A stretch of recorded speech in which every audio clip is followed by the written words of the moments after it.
सभी को मेरा नमस्कार। मेरा नाम है श्रीनिवास। मैं करियर काउंसलर, मेंटर और कोच हूं।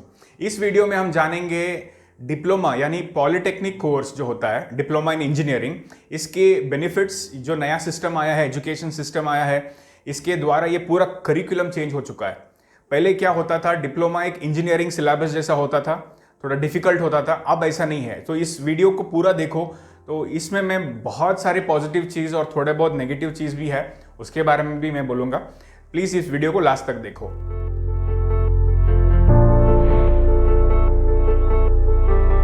तो सबसे इंपॉर्टेंट है, ये कोर्स किसको करना चाहिए, क्यों करना चाहिए।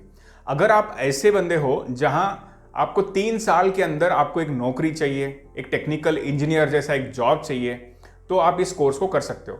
अगर आप ऐसे बंदे हो जहां आप प्रैक्टिकल्स पे बिलीव करते हो, मतलब आप कभी प्रैक्टिकल करते हो तो ही समझ में आता है, तो आप इस कोर्स को कर सकते हो। अगर आप बहुत अच्छे मैथमेटिक्स में बहुत अच्छे हो या फिर मेमोरीज आपका अच्छा है, तो ये वाला चीज़ आपके लिए इंपॉर्टेंट नहीं है। आप 12वीं करके इंजीनियरिंग भी कर सकते हो। लेकिन ये कोर्स उन बच्चों के लिए है जो एक काइनेस्थेटिक लर्नर है या विजुअल लर्नर है। ओके, प्लीज समझो। अगर आपकी परिस्थिति ऐसे है कि 3 साल में आपको एक नौकरी चाहिए, है ना, तो ये वाला कोर्स बहुत बढ़िया है। सरकारी नौकरी या प्राइवेट नौकरी या खुद की बिजनेस जो भी है, 3 साल के अंदर आपको लाइसेंस वगैरह हर चीज़ मिल सकता है। तो इस वीडियो को देखते रहिए, मैं बहुत सारी चीज़ें इसमें डिटेल में समझाऊंगा। पहली बात तो पॉलिटेक्निक कोर्स या फिर डिप्लोमा इंजीनियरिंग कोर्स, ये 10th के बाद आप कर सकते हो। अगर आप 10th के बाद करोगे तो ये 3 साल का कोर्स होगा, सेमेस्टर वाइज होगा, first, second, third, fourth, fifth, six semester. अगर आप 12th साइंस करते हो, 11th 12th साइंस करते हो, मतलब मैथ्स और फिजिक्स के साथ अगर आप पास करते हो, तो आप डायरेक्ट सेकेंड ईयर में एंट्री ले सकते हो। मतलब आप सिर्फ 2 साल का डिप्लोमा कोर्स कर सकते हो। अगर आप दो साल का करोगे तो पूरा डिप्लोमा का कोर्स मिलेगा आपको। अगर आप ITI करके करते हो तो भी आपको लैटरल एंट्री यानी सेकेंड ईयर में एडमिशन मिलेगा। तो ये एक बहुत इंटरेस्टिंग सा एंट्री है, लैटरल एंट्री। जो 12th साइंस के बाद कॉमर्स हो तो आप नहीं कर सकते डायरेक्ट एंट्री, आपको फिर से फर्स्ट ईयर, मतलब आपका जो 10th का मार्क्स है उसके बेस पे आपको एडमिशन मिलेगा। तो में बहुत सारे डिपार्टमेंट्स हैं, mechanical, chemical, electrical, computer science, electronics, बहुत सारे डिपार्टमेंट्स हैं। तो आपको जो सूट करता है, आपको जो इंटरेस्ट है, उसमें आप जा सकते हो। कौन सा बेस्ट है मैं बोल नहीं सकता, क्योंकि हर एक डिपार्टमेंट बेस्ट रहता है। अगर राइट कैंडिडेट उसमें जाता है तो ही वो बेस्ट कहलाता है। या मैं करियर काउंसलर हूं, तो मेरे हिसाब से हर एक डिपार्टमेंट अच्छा, अगर वो अच्छा नहीं होता तो वो डिपार्टमेंट बंद होता। या सब लोग अभी कंप्यूटर साइंस इंजीनियरिंग बनना चाहते हैं, कोडिंग सीखना चाहते हैं, लेकिन कोडिंग हर एक बंदे की बात नहीं है ना। तो आप चाहिए तो आप हमारा करियर काउंसलिंग सर्विस यूज कर सकते हो। smartcareergoals.com लॉग इन करके आप करियर काउंसलिंग साइकोमेट्रिक टेस्ट लो और अपॉइंटमेंट लो। करियर काउंसलिंग के बाद आप समझ सकते हो कि कौन सा डिपार्टमेंट आपको सूट करता है। समझ लो बस एक कॉलेज है घर के नज़दीक है, इलेक्ट्रिकल अच्छा है, आप चले गए, लेकिन वो सूट नहीं करता, तो आपका पैसा और आपका जो डिप्रेशन लेवल है, आपका टाइम, हर चीज़ वेस्ट होगा। तो आप ये एक ऑप्शन है, करियर काउंसलिंग भी आप चूज कर सकते हो। तो बहुत सारे डिपार्टमेंट है, जो आपको अच्छा लगता है आप चूज करो। यस।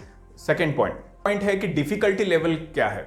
देखो, अगर आप 11th 12th साइंस समझते हो, उसको कंपेयर करोगे तो 11th 12th का साइंस बहुत थेरोटिकल है, बहुत मेमोरी बेस्ड है। तो उसको मैं कहूँगा डिफिकल्ट वो है, डिप्लोमा थोड़ा इजी है। अगर आप इंजीनियरिंग से कंपेयर करोगे तो इंजीनियरिंग थोड़ा डिफिकल्ट है, डिप्लोमा इजी है। अगर आप ITI से कंपेयर करोगे, ITI इजी है, डिप्लोमा थोड़ा डिफिकल्ट है। तो इन तीनों के बीच में ये चीज़ बनाया गया है ना। तो बहुत ही ज़बरदस्त कोर्स है ये, क्योंकि जो नया सिस्टम आया है, एजुकेशन सिस्टम, इसमें इतना प्रैक्टिकल बना दिया है इसको कि हर एक बंदा एंजॉय करने वाला है। या तो बहुत सारे रूल्स चेंज हो चुके हैं, मैं उसको अभी बताता हूँ। सबसे पहला रूल है कि ये 3 साल का तो कोर्स है, लेकिन आप 1 साल बाद अगर आपको लगता है कि मेरे को ब्रेक लेना है, आप ले सकते हो। आपकी परिस्थिति कुछ खराब है, आपको जॉब को जाना है, 1 साल के बाद आप कोर्स को छोड़ के आप जा सकते हो। तो कॉलेज आपको एक सर्टिफिकेट देगा, 1 ईयर डिप्लोमा कंप्लीशन का सर्टिफिकेट देगा। उसके साथ आप एक छोटा मोटा नौकरी करके फ्यूचर में आपको वापस आना है, तो फिर से आप आके 3rd सेम में एंट्री ले सकते हो, मतलब सेकेंड ईयर में एडमिशन कर सकते हो। बाकी का कोर्स खत्म करके आप वापस जा सकते हो, कभी भी फ्यूचर में कभी भी आप वापस आ सकते हो। सेम चीज सेकेंड ईयर में, सेकेंड ईयर आप कर रहे हो, सेकेंड ईयर के बाद आपको अगर एक कोर्स छोड़ना है तो छोड़ो, 2 साल का डिप्लोमा सर्टिफिकेट मिलेगा, उसको लेके एक जॉब करो, वापस आके फाइनल ईयर भी फिनिश कर सकते हो। ओके। और सबसे इंपॉर्टेंट चीज़ है इसमें CGPA सिस्टम आ चुका है। पहले जैसे परसेंटेज नहीं है, जैसे 80%, 90%, इसमें ग्रेडिंग सिस्टम जैसे इंजीनियरिंग में होता है वैसा सिस्टम आ चुका है। ओके, तो ग्रेडिंग एक अच्छा सिस्टम है, उसके लिए आप वीडियोस देख सकते हो कि ग्रेडिंग क्यों अच्छा है। बहुत सारा रिसर्च किया गया है इसमें, परसेंटेज से अच्छा ग्रेडिंग सिस्टम है। अभी इसका करिकुलम के बारे में बोलूँ तो मैंने भी डिप्लोमा किया है, इंजीनियरिंग किया है, MTech किया है ना। बहुत सारे पॉलिटेक्निक कॉलेज में लेक्चरर था, बहुत सारे इंजीनियरिंग कॉलेज में प्रोफेसर भी था, तो मैं समझता हूँ इस कोर्स को। तो जब मैं डिप्लोमा करता था तो ये बहुत सारा थियरी होता था, ऑलमोस्ट इंजीनियरिंग का एक 80% इंजीनियरिंग का सिलेबस होता था उसमें। तो अब ये सिस्टम वैसा नहीं है, अब ये 20% थ्योरेटिकल और 80% एक्टिविटी और प्रैक्टिकल बेस्ड है। तो आई विश कि मेरे टाइम में ये होता यार, मैं बहुत एंजॉय करता। तो थ्योरेटिकल बहुत प्रेशराइज होता था मुझे, है ना। I am not a person जहाँ मेरा मेमोरी पावर उतना अच्छा नहीं है ना। तो अब बच्चों को ये बहुत अच्छा लगेगा जो प्रैक्टिकल ओरिएंटेड है ना। कोई सेपरेट थियरी सेपरेट प्रैक्टिकल ऐसा नहीं है, एक सब्जेक्ट है उसके अंदर प्रैक्टिकल और थियरी हर चीज़ है ना। 20% का थियरी होता है, उसके ऊपर एक्टिविटीज होता है, उसका प्रेजेंटेशन आपको करना होता है। ओके, उसके ऊपर इंडस्ट्रियल विजिट होता है, उसके ऊपर प्रैक्टिकल आपको करना होता है। तो हर चीज़ प्रैक्टिकल है, तो इसलिए ये बहुत बढ़िया सिस्टम है। ये सिस्टम को इसलिए बनाया कि ताकि आप एक प्रॉब्लम सॉल्वर बनो, है ना। हर एक इंडस्ट्री को इंजीनियर या फिर डिप्लोमा होल्डर्स या फिर MTech होल्डर्स नहीं चाहिए, उनको प्रॉब्लम सॉल्वर्स चाहिए। इंजीनियरिंग का मतलब क्या है? Problem solvers. अगर आप सर्वे देखो तो 80% से ज़्यादा इंजीनियर्स एम्प्लॉयबल नहीं है। उसकी वजह से बहुत सारे इंजीनियरिंग कॉलेज भी बंद हो रहे हैं। वो इंजीनियरिंग कॉलेज बंद हो रहे हैं इसलिए पॉलिटेक्निक कॉलेजेस के एडमिशन्स भी नहीं हो रहे थे।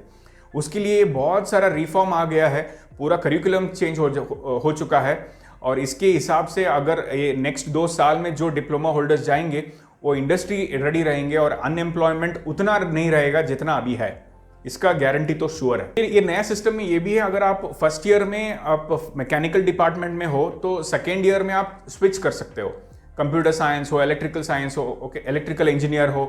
अगर आपको लगता है कि ये फर्स्ट ईयर के बाद आपको समझ में आ रहा है कि यार ये वाला ब्रांच अच्छा नहीं है मेरे लिए, मुझे कुछ और करना है, तो आप एप्लीकेशन दे के सेकेंड ईयर में आप दूसरा ब्रांच चेंज कर सकते हो, लेकिन थर्ड ईयर में चेंज नहीं कर सकते। ओके, फर्स्ट ईयर में बहुत सारे सब्जेक्ट्स बेसिक होता है, लेकिन आप सेकेंड ईयर में आप चेंज कर सकते हो, जैसे इंजीनियरिंग में भी अलाउ होता है। यस, तो सिमिलरली डिप्लोमा में भी ये अलाउ होगा। अब सेकेंड ईयर में आप अपना ब्रांच चेंज कर सकते हो। तो आप प्लीज़ ब्रांच अगर आपको जेन्युइनली लगता है कि चेंज करना है तभी करना। जस्ट मेरा दोस्त उस ब्रांच में है ना, मेरी गर्लफ्रेंड ने ब्रांच चेंज किया है, मुझे वो लड़की उस क्लास में अच्छी लगती है, उसके लिए प्लीज़ ब्रांच को चेंज मत करो। ये आपको फनी लगता होगा, लेकिन उस एज में हर चीज़ अच्छा लगता है। लेकिन आपका डिसीजन, वो एक डिसीजन है ना, वो एक डिसीजन पे आपका लाइफ चलेगा। तो यंग एज में ये समझना मुश्किल है, तो एक मेंटर को रखो, उनसे बात करो, सर ये सब हो रहा है, अगर मैं ब्रांच चेंज करूं तो क्या होगा। हमारा करियर काउंसलिंग ले सकते हो। ब्रांच अगर आपको अच्छा नहीं लग रहा है तो हम समझाएंगे कि कौन सा अच्छा है ना। ये सब आप फैसिलिटी यूज कर सकते हो। फाइनली आप जब 5th सेमेस्टर में जाते हो तो आप इलेक्टिव सब्जेक्ट चूज कर सकते हो, मतलब एक सब्जेक्ट जो आपको इंटरेस्ट है उस ब्रांच में। ओके, समझो आप एक मैकेनिकल इंजीनियर हो तो आप ऑटोमोबाइल में अगर इंटरेस्ट है, IC इंजन्स में इंटरेस्ट है, तो उसको आप अगर इलेक्टिव लेते हो तो आप 5th सेमेस्टर ज़्यादा उसी सब्जेक्ट में पढ़ोगे। और जब 5th सेमेस्टर खत्म होगा, 6th सेमेस्टर में आपको इंटर्नशिप कंपलसरी करना होगा, और इंटर्नशिप जो इलेक्टिव सब्जेक्ट था उसी में करना होगा। तो आपने इतना प्रैक्टिकल किया है, थ्योरेटिकल भी पढ़ा है, तो आप अभी कॉलेज की तरफ से आप इंडस्ट्री जा सकते हो और इंडस्ट्री में एक 6 महीना इंटर्नशिप करके एक एक्सपीरियंस लेके आ सकते हो। तो उसके हिसाब से आपको पता चलेगा यार कि यार ये वाला फील्ड में मेरे को इंटरेस्ट है, मेरे को इसी में करियर बनाना है। तो ये बहुत ही ज़बरदस्त सिस्टम है इंटर्नशिप जो कंपलसरी किया गया है, वो भी इलेक्टिव सब्जेक्ट्स के ऊपर ही इंटर्नशिप्स लेना है। I really salute the person who has designed this curriculum. अगला सवाल ये होगा कि सर कौन सा पॉलिटेक्निक चुने। देखो, पॉलिटेक्निक में बहुत सारे पॉलिटेक्निक होते हैं, जैसे गवर्नमेंट पॉलिटेक्निक, सरकारी एडेड पॉलिटेक्निक या फिर प्राइवेट पॉलिटेक्निक। आपको जो सूट करता है, आपके कॉलेज, आपके घर के पास जो कॉलेज है जो अच्छा है, यू नो, कैसे चुनना है वो भी मैं आपको समझाऊंगा। पहली बात, गवर्नमेंट पॉलिटेक्निक का सबसे इंपॉर्टेंट फैसिलिटी है कि इसका फीस बहुत कम है। 3,000 से 5,000 के बीच में हर साल का होता है, तो ये फीस बिल्कुल कम है इसका। या तो एक इंपॉर्टेंट फैसिलिटी है इसका फीस, लेकिन इसमें ये ड्रॉबैक है कि ये सरकारी है तो मेंटेनेंस बहुत कम रहता है। तो toilet facility, ground facility, bench projector, ये लैब्स में हर तरह से एडजस्टमेंट करना पड़ेगा। तो अब जाके कॉलेज में देखो, है ना। मैंने जितने कॉलेजेस देखे हैं, सरकारी पॉलिटेक्निक यूजुअली वेल मेंटेन नहीं होते, है ना। अभी सिस्टम के हिसाब से चेंज होगा, लेकिन चेंज होगा तो भी मेंटेनेंस करने वाला बंदा सरकारी होगा, तो वो एक मॉनिटरिंग सिस्टम उतना अच्छा नहीं होता। ओके, तो आप कॉलेज में जाओ, प्रिंसिपल से बात करो, है ना, कॉलेज के एक स्टूडेंट से बात करो कि टीचिंग कैसा होता है, प्रेजेंट स्टूडेंट से बात करो। एडेड कॉलेज में फीस अराउंड 8,000 से लेके 12,000 होता है, और प्राइवेट कॉलेज में 20,000 से लेके 1 लाख तक भी हो सकता है। 1 लाख अगर आप देना चाहो तो दे सकते हो, लेकिन मुझे नहीं लगता कि 1 लाख रुपए दे के आपको पॉलिटेक्निक का एडमिशन करना चाहिए। नहीं, बिल्कुल नहीं। सिंपल कॉलेज लो जहाँ पे अच्छी फैसिलिटी हो, जहाँ पे अच्छा लैब्स हो, अच्छे टीचर्स हो। तो मेरा राय ये है कि आप थोड़ा टाइम इन्वेस्ट करो, 1 हफ्ता टाइम निकालो, उस कॉलेज जाओ, 1-2 दिन जाओ, जाके उस एचओडी को मिलो जो ब्रांच में आप जाना चाहते हो, उनके स्टाफ को मिलो, उनके जो प्रेजेंट स्टूडेंट्स हैं उनसे बात करो, जो एक्स स्टूडेंट्स हैं उनका नंबर लो, उनसे बात करके पूछो कि इस कॉलेज से आपको कुछ हेल्प मिला कि नहीं। तो इसके हिसाब से आप एक डिसीजन ले सकते हो। अगर कुछ नेगेटिव फीडबैक्स मिल रहे हैं तो जाके प्रिंसिपल से बात करो, सर आपका एड्स तो इतना बड़े थे लेकिन बच्चे यहाँ के ऐसे बोल रहे हैं, है ना। तो वो रिस्पॉन्ड आपको कैसा करता है कि अगर वो बोल रहा है हाँ ये प्रॉब्लम था, हम सुधर रहे हैं, ये सब सिस्टम नहीं थे, अब सिस्टम सुधर रहे हैं, अगर ऐसे कुछ दावा करता है तो आप एडमिशन कर सकते हो। तो प्लीज़ एक कोई बोर्ड देख के, कोई डिजिटल मार्केटिंग का ऐड देख के आप कोई एडमिशन्स मत करो। तो पॉलिटेक्निक में गवर्नमेंट अच्छा है, प्राइवेट अच्छा है, बहुत सारे लोग ये सोचते हैं कि आपने गवर्नमेंट पॉलिटेक्निक से किया है तो आपको नौकरी चांस है, ऐसा कुछ नहीं है ना। कोई भी कॉलेज से आप करो, आपकी पर्सनालिटी, आपकी प्रॉब्लम सॉल्विंग स्किल्स जरूरी है। इसमें एक क्वेश्चन ये भी आता है सर कि सरकारी पॉलिटेक्निक से करोगे तो नौकरी का ज़्यादा चांस है, सरकारी ऐसा कुछ नहीं होता। जब हम छोटे थे हमको भी बोला जाता था कि आप गवर्नमेंट पॉलिटेक्निक से करोगे तो गवर्नमेंट में नौकरी मिलने का चांस है। उस छोटे एज में हम सबको हाँ लगता था कि हाँ ऐसे ही कुछ है, ऐसा कुछ भी नहीं है ना। आप प्राइवेट से करो, गवर्नमेंट से करो, आपकी स्किल्स, आपकी प्रॉब्लम सॉल्विंग एबिलिटी है तो नौकरी मिलेगा, है ना। तो सबसे बेस्ट है, अगर आपके पास पैसे है तो प्राइवेट कॉलेज में फैसिलिटीज़ अच्छे हैं, लैब्स अच्छे हैं, टीचर्स अच्छे हैं, तो आप वहाँ ज्वाइन करो। अगर कॉलेज उतने खास नहीं है तो आप सरकारी कॉलेज जा सकते हो, है ना। या फिर एडेड कॉलेज मतलब प्राइवेट कॉलेज ही है, तो आप चुनो, आपको जो सही लगे वहाँ जाके बात करो। वो लोग अगर कैसे अच्छे बात कर रहे हैं, अच्छा आपसे रिस्पॉन्ड कर रहे हैं, तो आप इसको चुन सकते हो। तो पॉलिटेक्निक के बाद का करियर के बारे में कुछ बात करेंगे। पॉलिटेक्निक के बाद आप प्राइवेट कंपनीज में स्किल बेस्ड जॉब के लिए, हर एक कंपनी चाहता है कि यार मेरे पास एक अच्छा प्रेजेंटिंग पर्सन, अच्छा स्किल्ड पर्सन चाहिए। तो अगर आप अच्छे स्किल्स लेते हो, अच्छा नॉलेज लेके जाते हो, आपका परसेंटेज किसी को नहीं चाहिए। मानो मेरी बात, परसेंटेज आजकल कोई नहीं पूछता। आजकल क्या पूछता है यार, 2 मिनट के लिए अपने बारे में बताओ कि यार हम आपको क्यों इस नौकरी में ले। इतना आप अगर बोल पाते हो तो उनको बस यही चाहिए। वो ट्रेनिंग देंगे, आप काम करने लायक हो, काम करना चाहते हो, तो हर एक इंडस्ट्री वाला बंदा चाहता है कि यार एक बंदा ऐसा आए जो वो काम करना चाहता है ना, जो नॉलेज लेके आया है और ये मेरा प्रॉब्लम सॉल्व करेगा। तो एक सर्वे कहता है कि अगर एक बंदा आपको 10,000 देता है एक इंडस्ट्री, तो वो आपसे 1 लाख रुपए कमाता है। तो आप पहले अपने आप से पूछो कि यार मैं उनको प्रॉफिट दे सकता हूँ क्या नहीं। अगर आप दे सकते हो तो आप समझो कि इंट्रोडक्शन कैसे देना है। जब भी आप इंट्रोडक्शन देते हो तो उनके प्रॉब्लम सॉल्विंग के हिसाब से आप इंट्रोडक्शन दो। इसके बारे में आप, हमारा ऐप है स्मार्ट सूत्रा, वहां पे कोर्स है हाउ टू इंट्रोड्यूस योरसेल्फ, वो भी आप देख सकते हो। तो रही बात प्राइवेट जॉब, यस प्राइवेट बहुत सारे जॉब्स ओपनिंग रहेंगे। सेकंड होता है गवर्नमेंट जॉब्स। तो हर एक स्टेट गवर्नमेंट में ओपनिंग्स होता है पॉलिटेक्निक के लिए। 12वीं के ऊपर भी बहुत सारे ओपनिंग होता है, तो भी आप अप्लाई कर सकते हो। बहुत सारे इंजीनियरिंग पोस्ट होते हैं जहां पे बोला जाता है कि डिप्लोमा और बीई और बीटेक यू कैन अप्लाई। तो आप ऐसे जगह पे पहुंचोगे जहां 12वीं का भी आप फैसिलिटी यूज कर सकते हो और इंजीनियरिंग का भी फैसिलिटी यूज कर सकते हो। और बहुत सारे ऐसे पोस्ट है जहां सिर्फ डिप्लोमा को भी एंट्री मिलता है। तो एक बहुत अच्छा फील्ड है। अगर आप सेंट्रल गवर्नमेंट में देखोगे तो एसएससी जेई है, एसएससी सीएचएसएल है, फिर रेलवेज में एनटीपीसी है जो नॉन टेक्निकल पोस्ट है, लेकिन रेलवे के जूनियर इंजीनियर पोस्ट में भी आप जा सकते हो। रेलवे के असिस्टेंट लोकोमोटिव पायलट में भी आप जा सकते हो। और BHEL, BEL और इसरो, DRDO, ऐसे बहुत सारे टेक्निकल जॉब्स के पोस्ट निकलेंगे, वहाँ आप जा सकते हो, है ना। फिर रही बात, आप खुद की बिजनेस भी खोल सकते हो। समझो आप अगर एक एंटरप्रेन्योर्स बैकग्राउंड से बिलोंग करते हो, अगर आपको इन्वेस्टमेंट मिल रहा है तो आप 20 साल की उम्र में आपका इंडस्ट्री के बारे में भी आप सोच सकते हो। तो मेरा एडवाइस ये है कि 2-3 साल आप काम करो, समझो कि उस इंडस्ट्री से पैसे कैसे निकलते हैं, है ना, वो सबको समझना बहुत ज़रूरी है। अगर आप बहुत ही अच्छे एक्सट्रोवर्ट हो, जब आप डिप्लोमा कर रहे हो तो जॉब भी कर रहे हो, है ना, इवनिंग में कहीं एक इंडस्ट्री के साथ कनेक्टेड हो, तो आप शुरू भी कर सकते। रही बात इंजीनियरिंग का, डिप्लोमा के बाद आप लैटरल इंजीनियरिंग भी जा सकते हो, लेकिन ये मैं रेकमेंड नहीं करूँगा। इमीडिएटली डिप्लोमा के बाद इंजीनियरिंग को कोई जाना नहीं चाहिए, है ना। डिप्लोमा के बाद कुछ साल जॉब करो।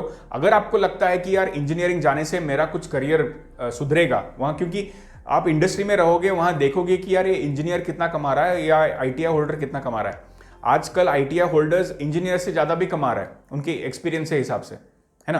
तो उसके हिसाब से आप सोचो कि यार मुझे इंजीनियरिंग करना है कि नहीं, थोड़ा टाइम लेके जाओ।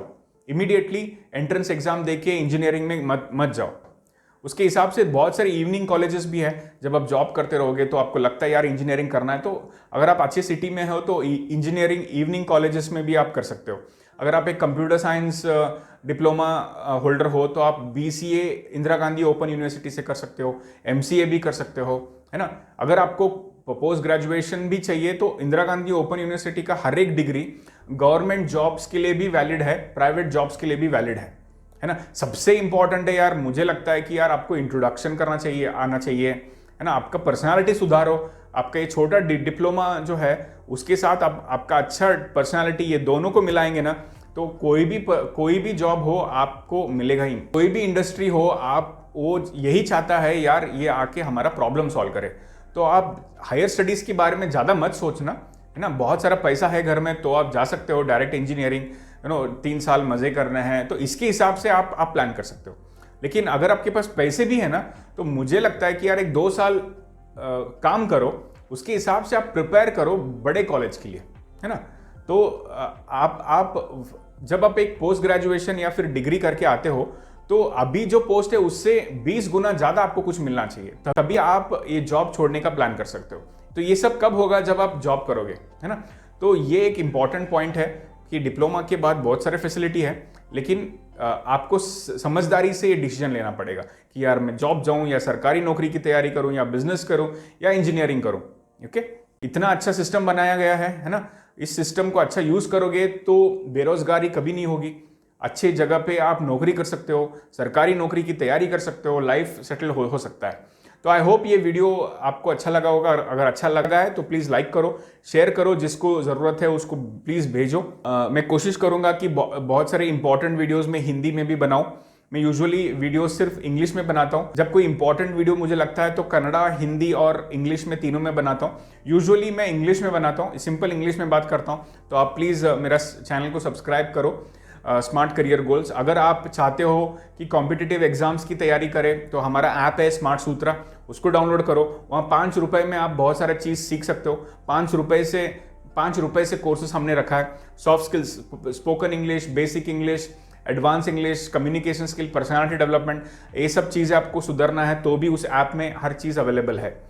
तो हमारा और एक चैनल है स्मार्ट सूत्रा, जहाँ पे हम कॉम्पिटिटिव एग्जाम्स और सॉफ्ट स्किल्स का भी वीडियोस बनाता है। और ये वीडियो को लास्ट तक देखने के लिए thank you very much. Thank you so much for watching this video. Please like and share if this video added some value in your life. Do subscribe and hit the bell icon to get the notification of our latest video uploaded. Check out our app Smart Sutra, where we have made our digital courses on communication skills, English grammar, personality development, and competitive exams. We have courses from just ₹5 onwards. For career counseling, please check out our website smartcareergoals.com. Thank you.